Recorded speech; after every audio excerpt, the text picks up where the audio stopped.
All right, what is up, freshmen and sophomores? Um, we are winding down the school year. Only about 2 weeks left.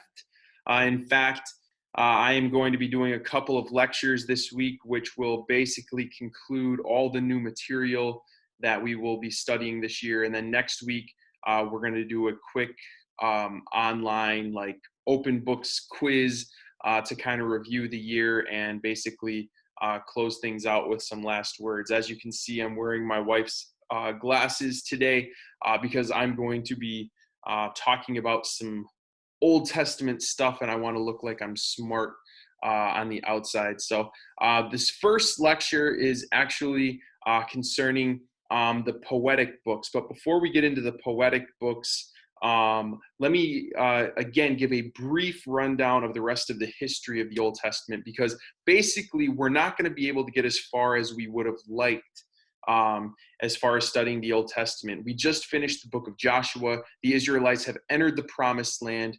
They have finally made it to the promised land after all this time. God's promise to Abraham has been fulfilled. Basically, where we left off, they have conquered the promised land, divided it up amongst the 12 tribes, and they have settled there in the land of Canaan.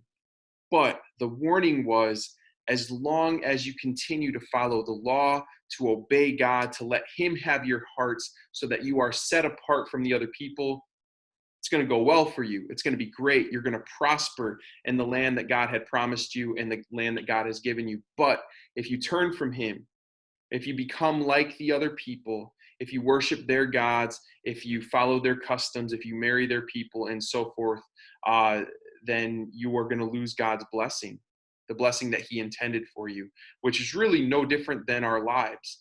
I had you guys fill out kind of a worksheet looking through the promises of God, like your own promised land. And it's kind of the same thing. God has promised us so many things, and he wants us to live in his blessing.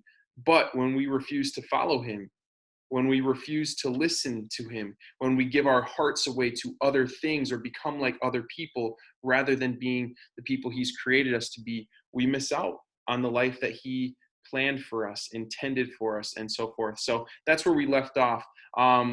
Going through the rest of the books of the Bible, the book of Judges, and some of you guys will remember this from 8th grade, the Daring Deliverer study. It's the period of the Judges where basically the Israelites turn away from God, and it's a constant cycle of falling away from God, being oppressed or taken over by other people, calling out to God, crying out to God in repentance, and him saving them, usually by,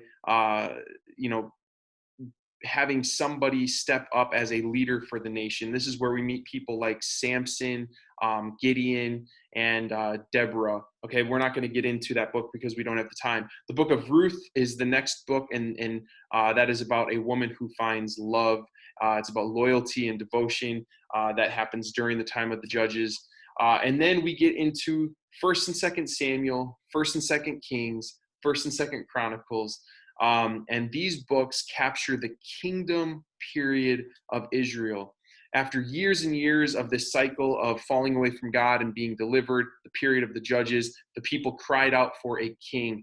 God did not want them to have a king. He wanted them to trust in him, right, as ruler, but they could not do so. So they called out for a king. They cried out for a king. God gave them a king. Their first king was Saul, anointed by the prophet Samuel. And then David, King David, one of the more popular Old Testament characters, follows after Saul. And then Solomon, David's son, one of the wisest men. We're going to be talking about him in just a bit here.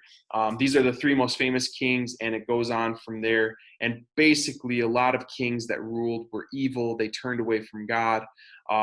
And so eventually the kingdom actually splits into 2. You have the kingdom of Israel, you have the kingdom of Judah, and there's 2 separate kings, 2 separate nations. They are divided now. And ultimately, because of the evil of the people and their lack of obedience, they actually both get exiled away, taken away from their homeland, from the land of Canaan, the promised land, from their countries, their nations, of Israel and Judah.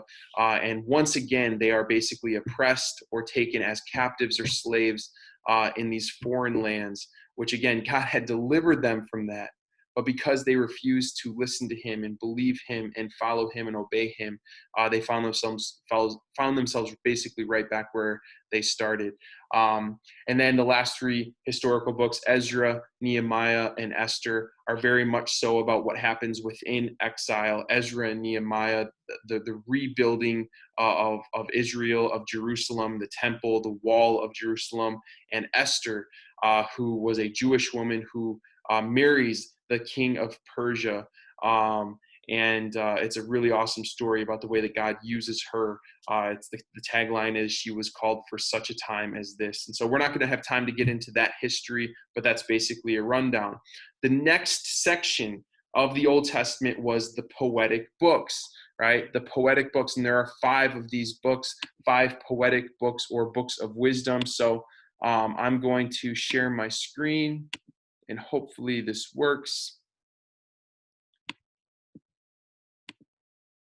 All right, so we are again looking at the poetic books, the books of poetry and wisdom that we find here in the Old Testament. After the 17 historical books, we have 5 poetic books, and they are as follows: Job, Psalms, Proverbs, Ecclesiastes, and Song of Solomon. We're going to do a quick rundown of each of these books.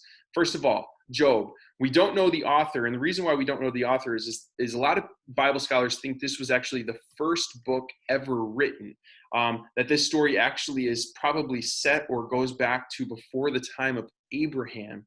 All right, so if you think that Moses wrote the book of Genesis, and Abraham's story is found in the book of Genesis, this story goes back a long ways. Now, it's important to note, this book is not necessarily thought of as a historical account. If it was, it probably would have been put in the historical book sections. It's very important to note that it's put in the poetic book section because it's not thought of as an actual historical account, but an allegory. And what is an allegory? An allegory is basically like a poem or a story that has a meaning behind it.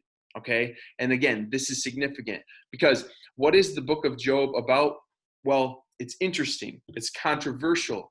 There's this man named Job, and I'm going to kind of read here the first paragraph of Job. But it says, there once was a man named Job who lived in the land of Uz. He was blameless, a man of complete integrity. He feared God and stayed away from evil. He had 7 sons and 3 daughters. He owned 7,000 sheep. That's a lot of sheep. 3,000 camels, 500 team of oxen, 500 female donkeys. He had many servants. He was, in fact, the richest person in that entire area. So that's the start of Job. This incredible man who has integrity, is blameless, follows God, is obedient to God, and also is very rich, has a big family, lots of servants, everything you could possibly ask for. And then what happens is Satan, or the devil, sees Job in his success, in his rich, in his wealth, and his blamelessness. And he basically goes to God and says, of course Job follows you. He has everything his heart could possibly want. Take it all away from him and let's see if he trusts you. Let's see if he remains blameless. And so God in this story gives Satan permission to take away everything from Job. And so Job loses his kids all die, his animals all die, his home is destroyed.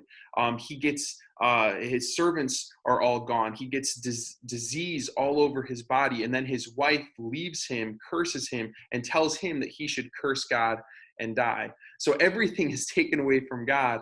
And it says that in this story, Job stands up and tore his robe, shaved his head, fell to the ground in worship. And he says this, I came naked from my mother's womb, and I will be naked when I leave.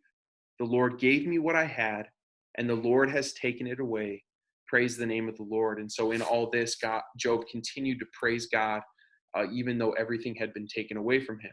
Now, obviously, what's controversial is, why would God allow Satan to do all these things to Job when Job had done nothing wrong? And this is where people think, well, it's not a historical account.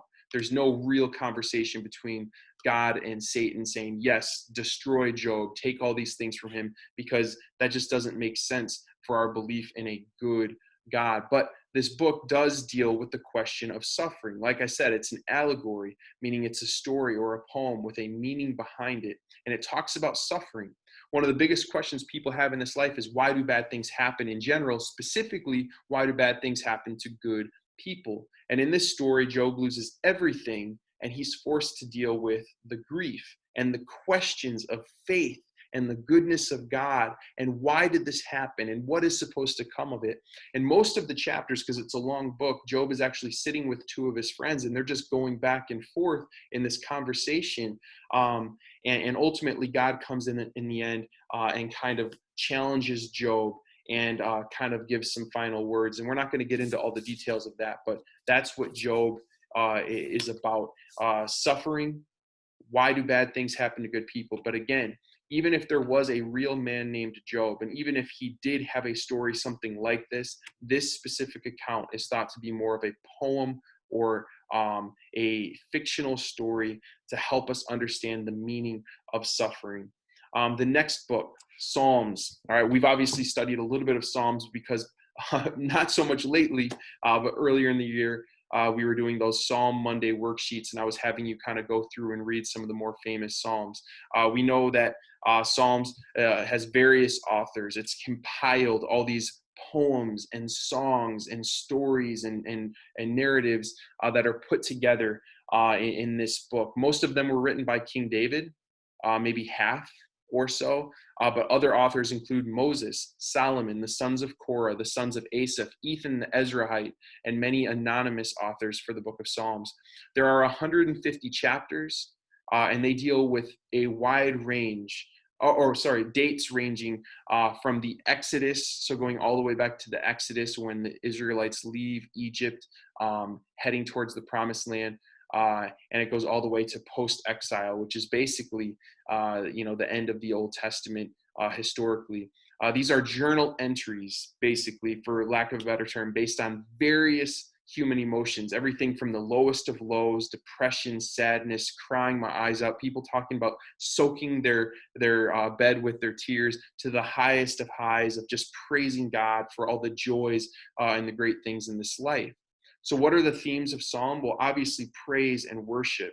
A lot of times when people think of Psalms, they think of praise and worship. Many worship songs that we have sung at church and in chapel are based off of things that were written specifically in Psalms. Many of these chapters themselves were songs of praise that people wrote to God, or poems that were written in praise or worship to God. Number two, trust. Not just during the highs, the best things of life, but also during the lows of life. Do we trust God? A lot of times when things are really good, we don't trust God because we just trust our circumstances. Everything's good, so why do I need God? And a lot of times in our lows, we don't trust God because we allow fear, anxiety, worry, uncertainty, and so forth to kind of take hold in our life. But in this book, we see people both on the highs of life and the lows of life, choosing to trust God. And then lastly, honesty and relationship with God. People are honest in the book of Psalms. They yell at him. They shake their fist at God in anger, asking God, why is this happening? But ultimately, they come back to trust. And it shows us that we can be honest with God. We can be honest with him about how we feel and what we think and our doubts and our fears and our worries and so forth, because he can handle it. But hopefully we all come back to this place of trust that God is God and we are not, that he knows the things that we don't know. And because of that, we can trust him and we can continue to praise him even in uncertain circumstances, knowing that he will be faithful and that his love and his purposes will win out.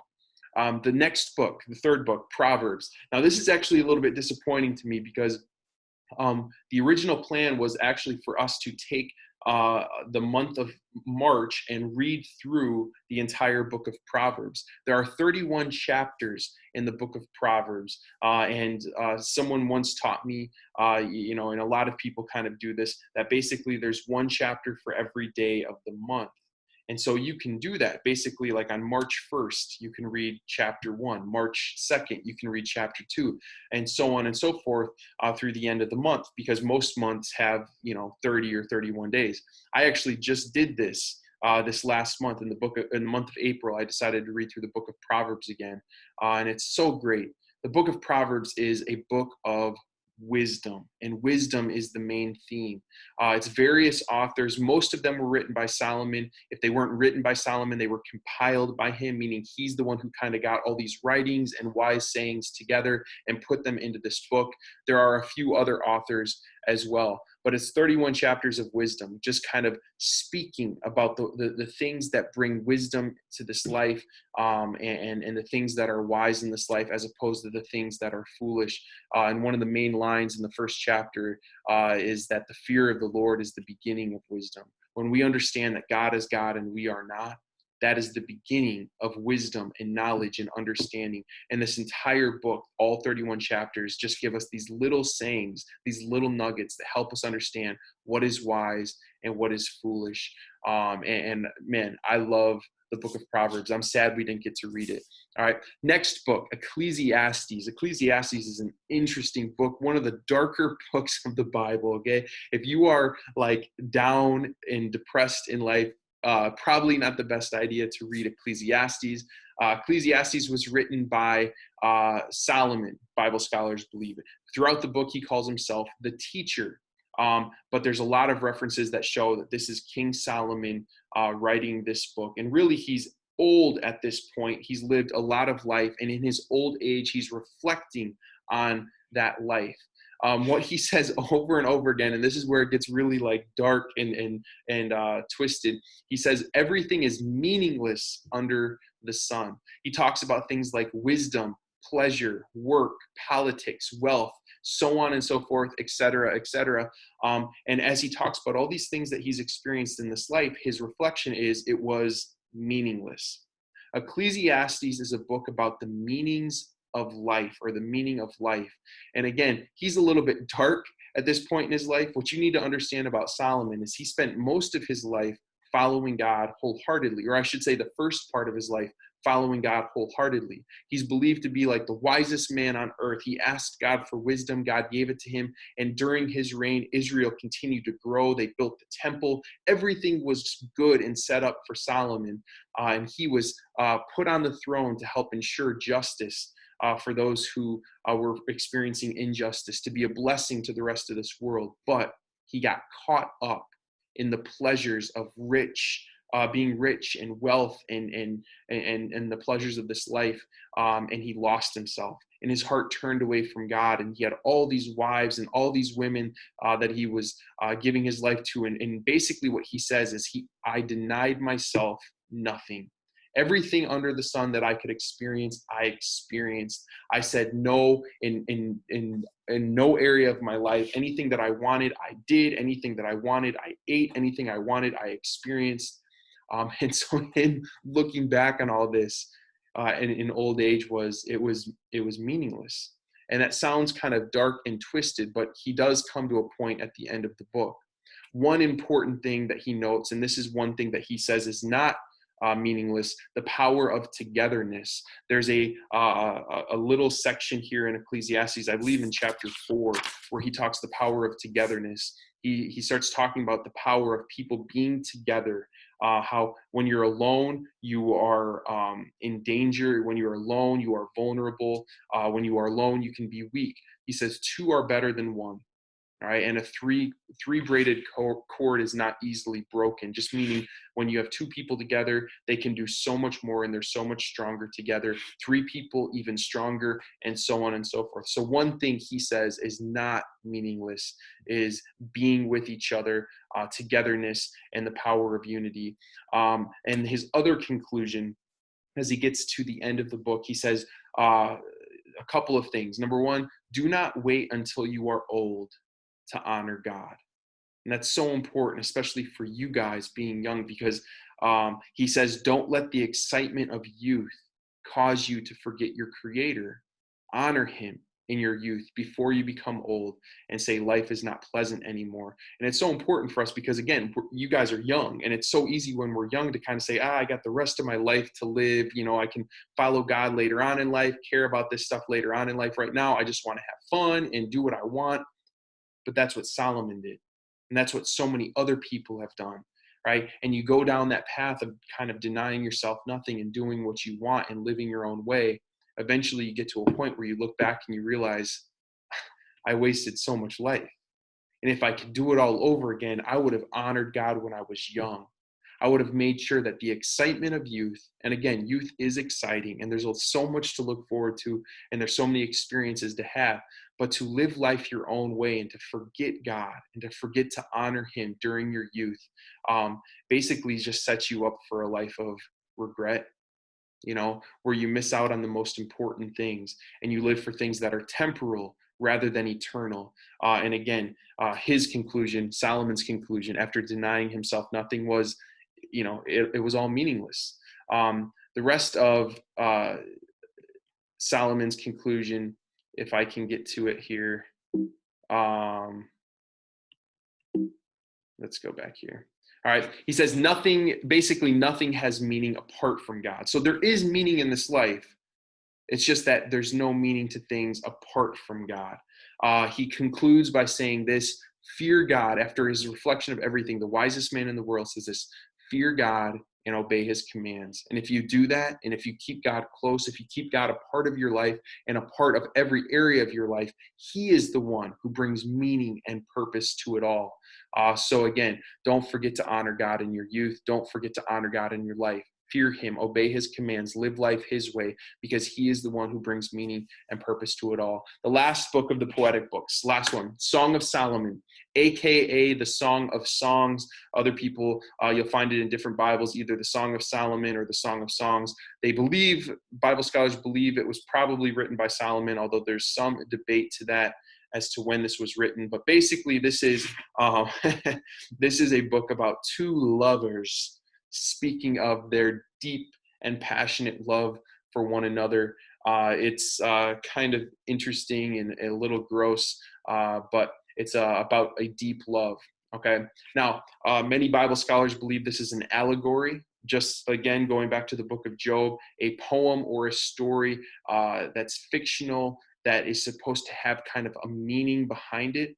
And they believe that this is an allegory reflecting the relationship between God and Israel, or Christ and the church, and the deep love that God has for us, and the love that we can have towards him. And again, it's put in a very passionate human love, a sexual love. And so it's kind of weird, but there are some reflections there. Now, again, there's a lot of debate as far as what the meaning is. Is it a physical relationship? Is there, an emotional meaning behind it? Is it a sexual meaning behind it? Or again, like many believe, is it a deeply spiritual meaning behind the story? But it's kind of all in there. And we are not going to study the Song of Solomon in detail. So that is it. That is those are the 5 poetic books. I hope that gives you a brief rundown overview of those 5 books and kind of the main themes and what they are. Job was about suffering. Psalms was about praise. Proverbs about wisdom. Ecclesiastes about meaning. And Song of Solomon about love. In the next video, we are going to talk about the last section of the Old Testament, which is the book of the prophet, or the books of the prophets.